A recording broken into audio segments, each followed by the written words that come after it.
Hi, this is Randy Finney with Right Side of the Chart, and this is an early session update for Friday, August 6, 2021. What we're going to do, as usual, start out with a quick overview of the broad markets. Nothing new to report right now, but definitely some developments worth watching. Then we'll roll into some of the things I've highlighted recently. I want to definitely do an update on gold. We'll talk about gold, silver, the dollar today. And then something else. I was going to cover this in the last video. Didn't get to it, and I'm definitely going to cover it today, and that is Treasury bonds. So might be boring to some, but they have implications on the stock market, the economy, and of course they are trade ideas in themselves. All right, so let's start out here. This is a 60-minute chart of SPY, the S&P 500 tracking ETF. We just continue to work up here. These divergences continue to build, as I've talked about. Any marginal new high, which we do have, is a divergent high, still negative divergence on the indicators, and that's that. Now, I did add, there's a little minor trend line here that probably could spark some selling. I suspect it would, and this gives us a little wedge type pattern. So that's a trend line off the lows from, what is that, about the, I'll tell you exactly when it is. Crosshairs tell me that was around the 19th of July. A little trend line there. That's what it looks like on SPY. Same potential targets, all those marked levels there. From when we finally get those sell signals in the market rolling over, this is what QQQ looks like. Again, divergent high, as mentioned recently, negative divergence, and just need to see this recent low go, as well as that level I gave you yesterday on SPY. I didn't just cover it right now, but the recent lows right there, we've been bouncing boxed in this range here. 361.80 roughly, that's what that level is on QQQ, and a break of that should then take us down to any of all these targets, and I favor at least minimum when the market finally rolls over here, a move down to 342.37ish right there, that support level. Okay, I'm going to go through gold quick, only because I did a post this morning covering all that. This was the support buy zone for the last couple weeks here, multiple opportunities, including yesterday. But you know, it was super well defined, and this is just a great example of what happens when you have, you know, more reactions, the more solid or defined that support level is, and therefore, you know, it's not mere coincidence this is the biggest drop, and it's a waterfall sell because we took it out. And it's also far from a mere coincidence. Here's that level we were at yesterday, and I said a favor to rejection on the dollar, but that didn't happen. That's any trade. You know, things don't always work out the way you think, but if you identify levels as you did here, 92, 286, and the downtrend line, I mentioned those as resistance, and I said it would be bullish if the dollar broke out, and that certainly would happen. And again, it didn't just kind of meander up on through there. Once those levels were taken out, it ripped. And you're going to say, or some of you might say, well, that was due to the hot number today on the employment front. Yeah, employment numbers, job gains were above average, above consensus, and therefore that is bullish for the dollar. Now, this is all going to kind of segue into this. We're going to get to bonds here in a second, and I'll show you the developments that occurred today because of that, and where we might be going with bonds as well. So, all right, so that spiked the dollar. I can tell you it's most likely going to put additional pressure on the Fed to back off their super duper easy money policy. They've been keeping the pedal to the metal. Started to, as I mentioned, as they would a few months back, they would start to backpedal, which they have about, they had pledged rates low through something ridiculous like 2024 or some crazy number, 2023. And they're already talking about tapering off the bond purchases, and sooner or later you're going to see short-term rates come up as well. So I'll get to that in a second. And I did lay out, in gold there are multiple time frames, and still longer-term bullish for the many reasons, including the outlook for the dollar and the euro and everything else. And there's that same old buy zone. We mentioned gold. We had one and then a second opportunity here. That was a 52-week low in gold and a great time to buy. Then top of the buy zone, we back tested. That was a buying up, buying up there, and it's a buying up here again at the top of the buy zone. That is, as I've been saying, that's was back here moderate support, and that was before we even got there. I had it as moderate support and the bottom solid support. Now that we've had multiple reactions off there, that's pretty decent. I'd say it's close to being solid support But if we break that and go down, then the bottom of the buy zone is still support as well. There's a trend line. You can probably see that blue trend line coming in as well. So I like it here. And again, I hope that's not confusing. I try to be as clear as I could today. You can trade different time frames for different traders. Investors, trend traders, longer term swing traders really want to focus primarily on the weekly and daily charts. And you can certainly use the intraday charts to hone in on your entries and exits. Where active traders, a lot of the trades that throw out that are good for maybe a few days or a few weeks, those are usually off this 60-minute chart. So that's it. Gold's pulled back to support. And it does provide, once again, another objective entry, as it did here and here the last couple times, and there on that back test. And again, where your stop is on a long-term position depends on where your target is. If you believe gold's in a bull market with a lot more upside to come, as I do, then you would expect that these 2020 highs right there will be taken out. And so you can allow for a wider stop. And again, it also depends on where you scaled in. If you are, averaging in on positions versus taking a single lot at a single price. So there's many variables, and that's why I've gotten away from, the stop one, stop two, or stop loss. But I can tell you again, if you're just buying here for the first time, and let's say you're just targeting here that reaction high about 179, then do the math. You measure it out in percentage terms. Let's say you're going for a 9% rally in gold, then you want about a 3% stop loss. If you're going for a 20% or plus target in gold, then you can use a, let's say, 7% stop loss, something like that. And as they usually do, the miners will follow the metal. This is GDX.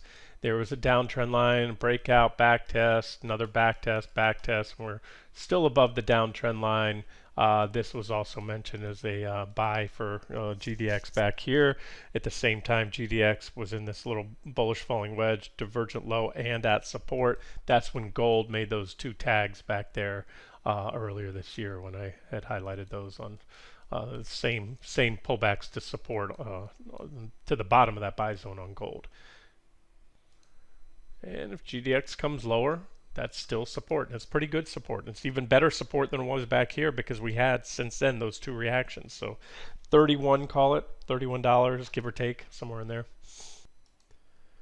Okay, now let's talk bonds. All right, this is ZN. We're going to go over really the 10-year and the 30-year bond, the Treasury bonds. Those are ZN are your 10-year bond futures. I'll cover the ETFs for you as well.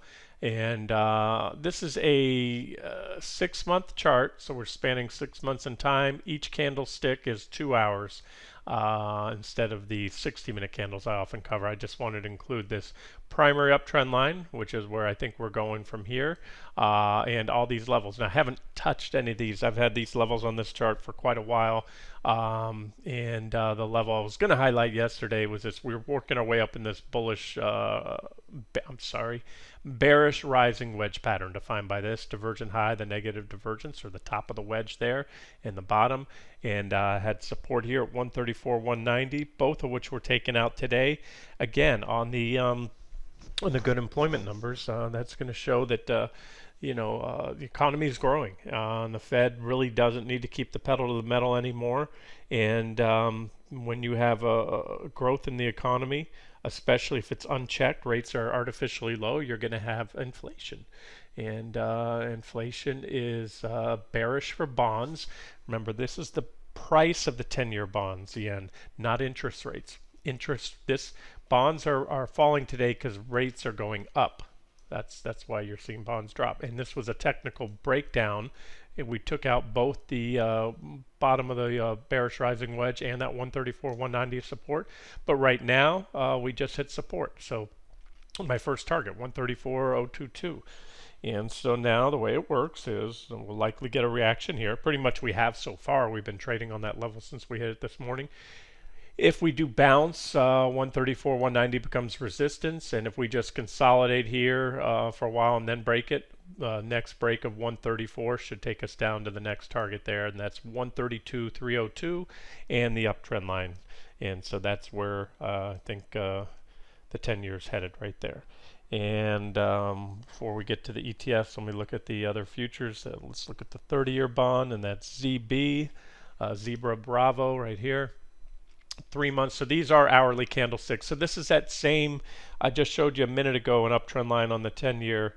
We were zoomed out to a 6-month span. This is a 3-month chart with hourly candles instead of 2-hour bars. And there it is. So you have also negative divergence. You have equal highs there and on price, and then lower highs on the indicators, which is negative divergence.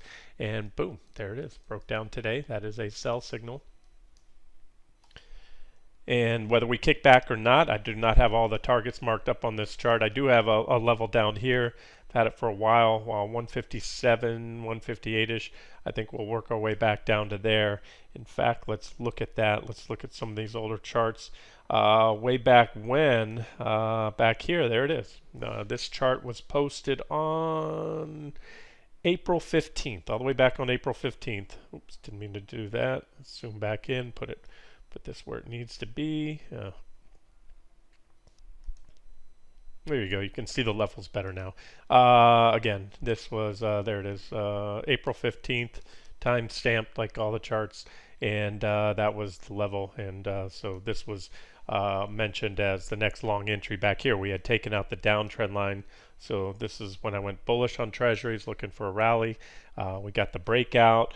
Again, what was that, the 15th, and then I posted a follow-up chart back here. See, we had taken it out there.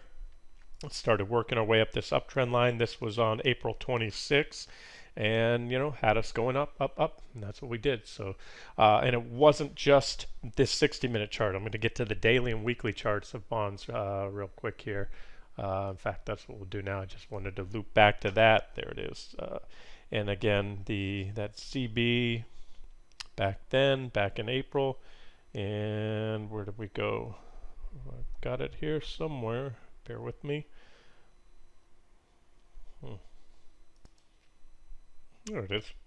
Okay, and there's that. There's the breakout back then. Where was it? In April. Back to here, and we went above that level, broke out, and again that's the 157.58. Back tested it there. Been working our way up this trend line since.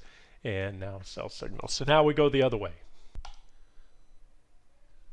All right, those are the 60-minute charts. I'm going to now focus on the daily and weekly charts. I'm just going to rifle through a few of these, stick to TLT, IEF. TLT is the 30-year. It's 20 to 30 years, so really the long bond holds a portfolio of long-term government bonds, again ranging from 20 to 30 years. 30 years are your longest issuance currently of Treasury bonds.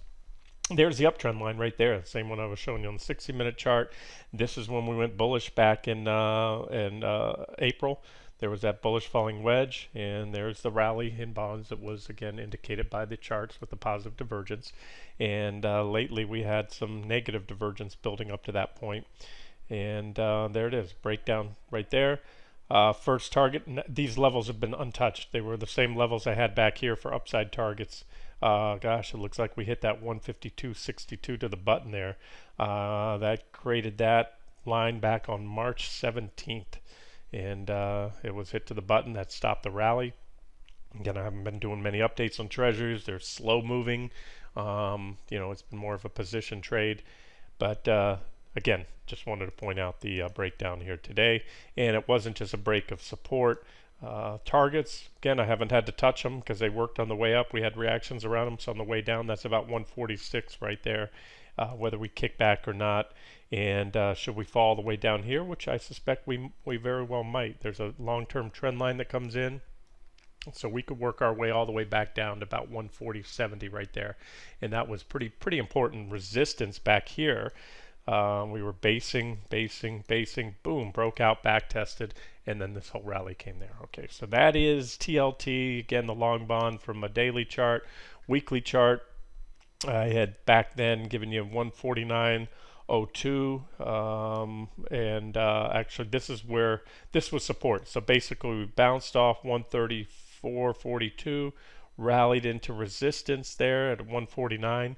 And there's our little trend line there. So if we can get more downside, we'll break this weekly trend line as well, and that'll increase the odds of a pullback to that level. I could give you, and I will, one other level right here now. since I haven't updated these charts in a while, about 141 right there.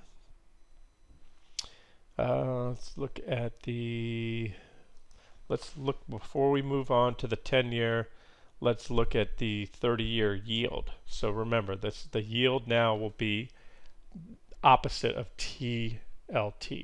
TLT is the 30-year bond price. This is the 30-year bond yield, and it's going to be opposite or inverse to the bond prices.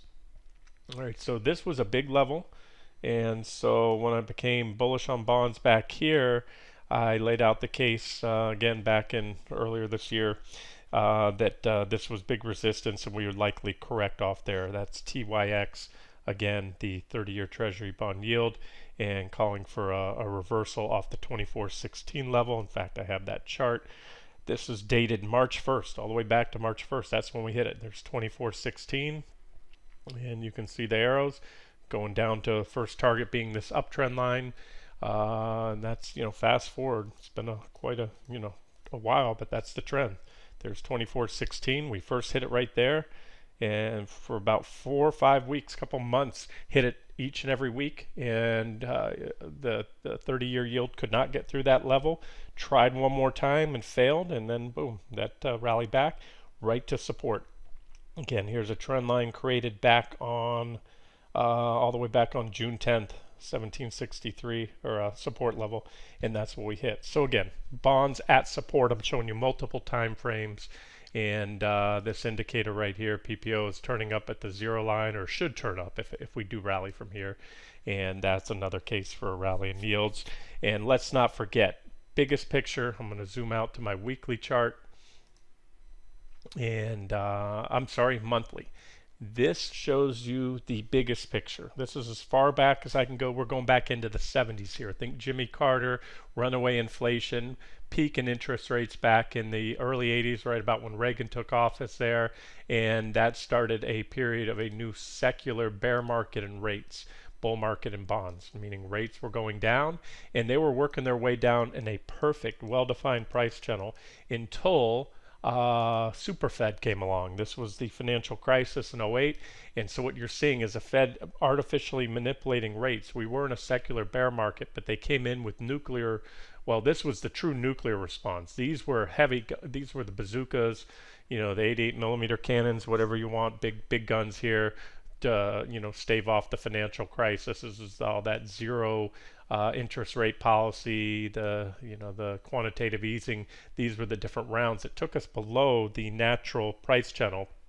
And then again, nothing short. There's no other word to describe what the Fed did when COVID hit, other than just complete nuclear all-in response, and that just took rates down to near nothing. Now, what we're doing is, I'm a firm believer is over time. It's just like nature. You can only control it so much temporarily, but we're going to revert back, and sooner or later we're going to be in a new secular bull market.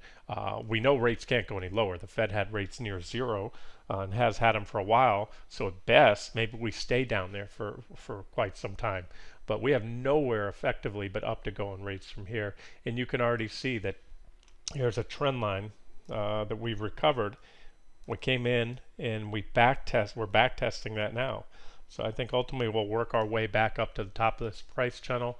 Remember, rising rates is net bearish for the equity markets. We're still at uber low rates. It doesn't matter when the long bond goes from a quarter, 0.5%, whatever it is, to a little bit higher. There's going to be a point. Now nobody knows exactly where that point is when long-term rates start to move up, and then the cost of a mortgage and buying a car, businesses they're borrowing money. That's when it's going to really put the brakes. So that's just all long-term stuff, guys. I'm talking a monthly chart, and we're looking at decades here. So this is not a micro call. It's not going to interest rates rising today or tomorrow or next week isn't going to just suddenly put the brakes on the market. Just something to watch, and again, something to position for if you are a long-term investor or trader right now. As of now, I've been bullish on bonds for the last few months, and now I just went to bearish. So if you might want to underweight bonds in your 401k, that might be the takeaway from all this. Alrighty, and then 10-year, we're going to walk it back down. Again, looking at this monthly chart, long-term chart, there was our channel for the bear market in rates on the 10-year bond, and there's our rounds of quantitative easing response to the financial crisis in '08, and then the nuclear option of COVID. We're back in this, and we kind of have a box here. This is kind of everything post, everything since the financial crisis back in '08, and when the Fed took it below there. This is all, extreme artificially low rates.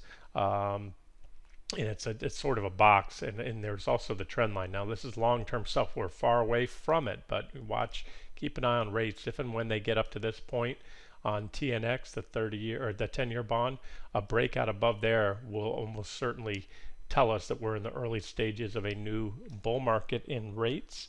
That means bear market in bonds. Translation, if you've got 10, 20, 30 years to retirement and you're thinking of putting a lot of money or a lot of your money into bond funds, I don't think they're going to do good. In fact, I've been saying this for years now, that the downside or the upside potential in bonds is near zero because interest rates are near zero. So bond prices have nowhere to go but down. They can stay stable. You can collect a paltry 0.5% or whatever you're collecting on your bond fund right now in your 401k, and not lose principal if rates stay near zero.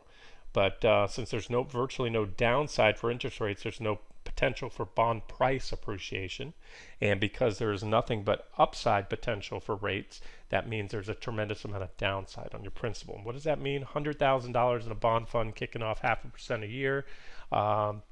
You're going to make a tiny amount of interest, but if rates were to move up over the next few years substantially, your $100,000 principal could drop to $90,000 or $80,000, and which is going to be a whole lot more than the interest that you collected. So that's why I continue to maintain that the risk-reward outlook for bonds is the worst in history. It's just there's very little there to be had. And they're certainly paying well below inflation right now. Again, thank you, Fed, for keeping rates artificially low.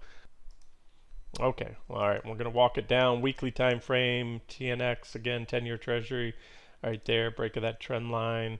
I don't have much here. I would add, this is the only thing I would update this chart. There was a downtrend line that was comparable to the uptrend line. I started the video on ZN, and there's your breakouts. That tells us that rates are probably headed higher from here after today. Okay, and then finally, last but not least, you can't trade the rate directly, but you can trade bonds either via the futures or these ETFs. And here's IEF. This is the 10-year, holds 7 to 10-year Treasury bonds. And same story, put in a little divergent high here recently, negative divergence right there. You can see on the indicators.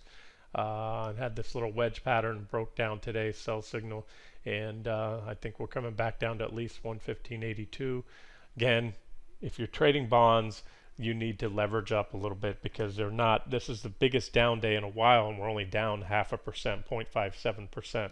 So the way to effectively make money if you're short or long Treasury bonds is to leverage up, and futures, of course, as you know, if you trade them, are already very leveraged to begin with, but these bond funds are not, so you can take a larger than normal position if it's something you're interested in trading. Okay, just a couple more things and we'll wrap the video. Quick update on crude, still one of my favorite short trades right now. Uptrend line broken, zigzagging lower. We rallied up, little counter trend rally so far, but failed shy of that 70.42 former target, which was hit here, then again here, and then broken. We've had quite a few reactions off there in a pretty impulsive rejection. We just now need to take out the recent lows, which I believe we will, and still looking for the next drop down to 65 to 66, called a support zone, probably leaning more towards that $65 level. And then I do think over time, whether we get a reaction there or not, we're going to go lower. So that's crude, down another 1% right now. It was down lower earlier, but a little snapback off the lows so far. And AMC still back to that, as I mentioned yesterday, we kicked back with the short sell restriction, gave it a little reprieve, and rallied back to that 33-ish resistance, and we're still struggling with that level now, and still looking for another 50% plus drop down to that 1458 target as the next target, and then again additional targets on the daily chart. This one starts to get some downside traction, including a zone here that will probably get a reaction first. T2 zone 1753 up to 20. It's a pretty wide zone, but again, it's for a wide drop. If we get down to that zone, it ranges from about 40 down to about 46, 47%. Comes close to the target I have on the 60-minute chart. All right, let's wrap it up here. Those are some of the things I'm watching today, and if I see anything else before the market closes today, I'll get it out to you guys. If not, have a great weekend.